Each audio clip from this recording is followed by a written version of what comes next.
Assalamualaikum warahmatullahi wabarakatuh. Selamat datang di channelnya Green Hijau. Dan kali ini kita berada di tempat biasa ya, itu di kebunnya KSK Nurseri.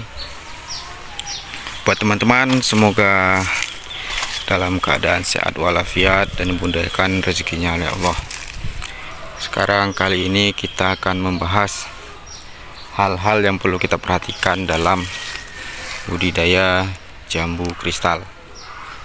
Jadi hal-hal yang perlu kita perhatikan itu ini ya. Kita mulai.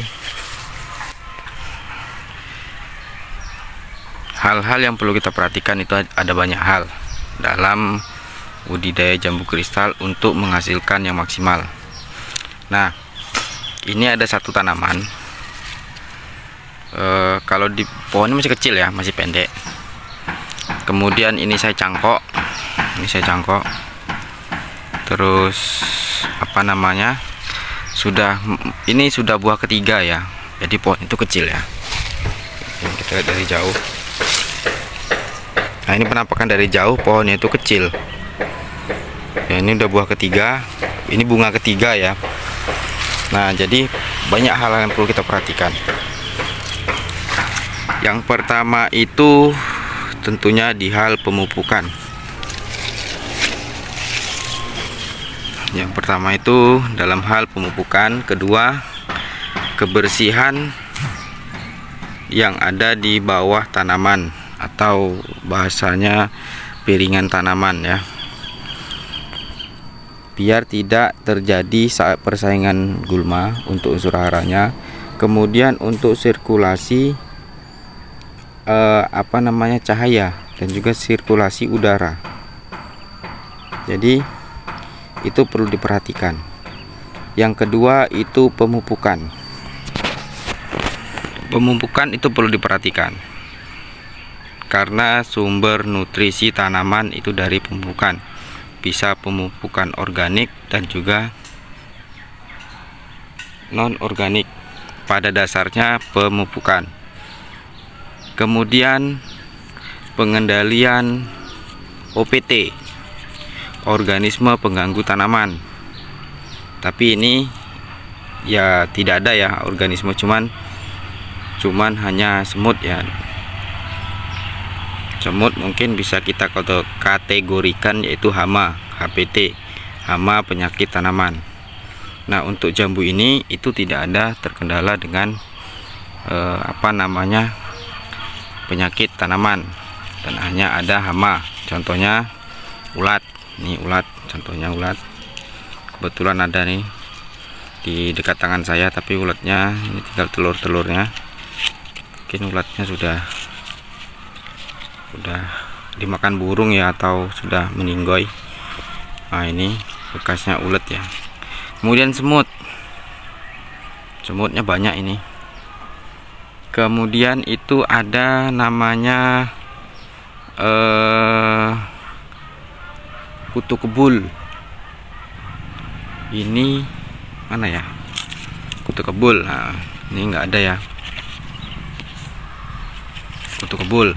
Kemudian itu ada hama sejenis apa ya dia itu? Dia itu akan merusak pucuk. Tapi ini dalam kondisi musim panas ya. Jadi mungkin tidak begitu nampak ya hamanya itu.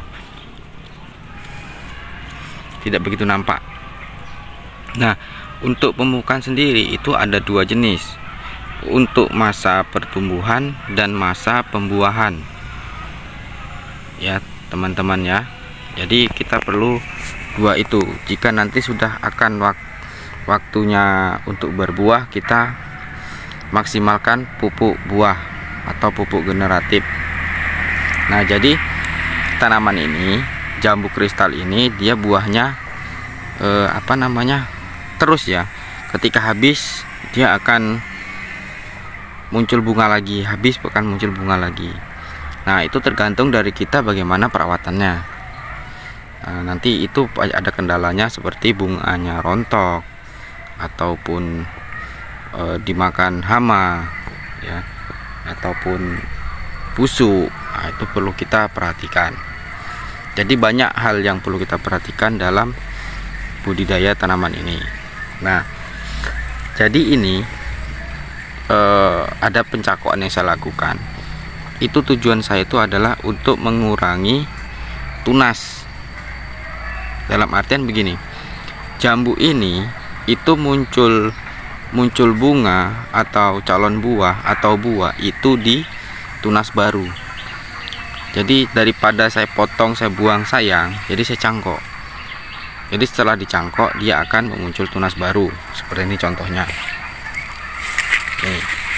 Jadi ini kan saya cangkok, kemudian di bawahnya ini akan muncul tunas baru. Ini kelihatan ya. Nah, ini muncul tunas baru. Nah, nanti di tunas baru ini, di tunas baru akan seperti ini. Nah, seperti ini. Nah, dari sinilah akan muncul calon bunga ataupun calon buah. Coba saya ambil contoh yang sudah ada tunas baru yang sudah buah ini. Nah, ini contohnya. Nah, dia kan bunganya itu, nah ini bunganya itu kan dari tunas baru ke sini. Jadi seperti itu. Daripada kita buang sayang, jadi saya cangkok, kemudian tunas baru akan memunculkan buah. Seperti itu ya teman-teman ya. Nah, kemudian untuk pemupukannya ketika setelah panen, sudah habis buahnya seperti ini. Kita lihat ke tanaman yang lain seperti ini. Nah, ini kan buahnya sudah habis. Nah, tapi sekarang ini lagi di musim panas ya, jadi tidak saya apa-apain dulu karena musim panas. Nah, jadi setelah ini mungkin saya kasih pupuk NPK berimbang. Jadi tujuannya bisa untuk ke batang, untuk ke daun, untuk si akar, kemudian sehat. Setelah itu baru dikasih pupuk untuk masa generatif. Masa generatif. Jadi seperti itu, agar tanaman bisa menyehatkan badannya, menyuburkan tanamannya, kemudian baru dibuahkan. Bisa juga nanti disetreskan juga bisa. Pada dasarnya tanaman itu akan berbuah ya, jika dalam kondisi tertentu atau cuaca tertentu, ekstrim tertentu. Nah, jadi ini juga ada ya. Ini contoh kutu kebul. Ini contoh kutu kebul. Nah, jadi efeknya seperti ini ya. Kalau ada semut itu dia gimana bentuknya ya. Nah, ini. Nah, buat teman-teman, jika video ini bermanfaat, nah jadi banyak yang perlu kita perhatikan ya. Terutama hal semut itu, memang dia kecil tapi itu berbahaya sekali ya bagi tanaman kita. Banyak perlu kita perhatikan. Coba kita lihat ke ini ya. Ini ada saya yang sudah dibungkus, tapi kondisinya begitu banyak ya masalahnya ya.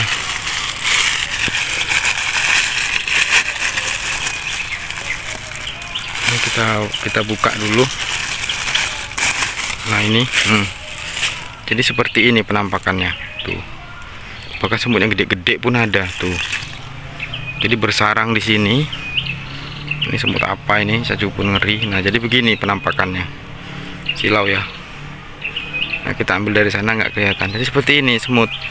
Jadi semutnya begitu banyak. Karena begini, ini kan ada kutu kebul. Kutu kebul ini kan mengambil nutrisi dari si buah ini. Nah, kemudian dari ini telur kutu kebul ini dimakan oleh si semut. Makanya semut ke sini. Dan juga si semut ini menyebarkan telur ini, inang-inang si kutu kebul ini ke tanaman ini, ke tempat lain begitu. Bukan berarti dia jadi predator alami. Seperti itu. Jadi si semut ini membawa ke tempat lain. Jadi dari sini dikembangkan ke sini misalnya. dikembangkan ke sana, ke tempat lain. Jadi bukan predator alami, tetapi ini bisa dikatakan membawa penyebaran si kutu kebul ini, inang kutu kebul. Nah, jadi begitulah ceritanya. Nah, ini juga nih, lihat seperti ini. Nah, mana tuh masih kecil sudah bintik-bintik seperti itu ya teman-teman ya. Nah, jadi banyak hal yang perlu diperhatikan dalam budidaya jambu kristal untuk mencapai tujuan yang maksimal. Oke lah teman-teman, mungkin itu video dari saya. Mungkin lain waktu kita bisa buat video tentang kelengkeng new kristal ya. Tapi saya berharap bisa maksimal ya untuk yang menonton ya. Jadi biar saya tidak ini ya, tidak sia-sia buat videonya. Nah, untuk kelayakan yang untuk dibungkusnya sudah sebesar ini. Ini besar ini, kalau di kamera kecil sekali. Tuh, lebih besar dari jempol saya. Ini udah bisa untuk dibungkus. Oke, teman-teman, jangan lupa untuk di-subscribe. Terima kasih. Assalamualaikum warahmatullahi wabarakatuh.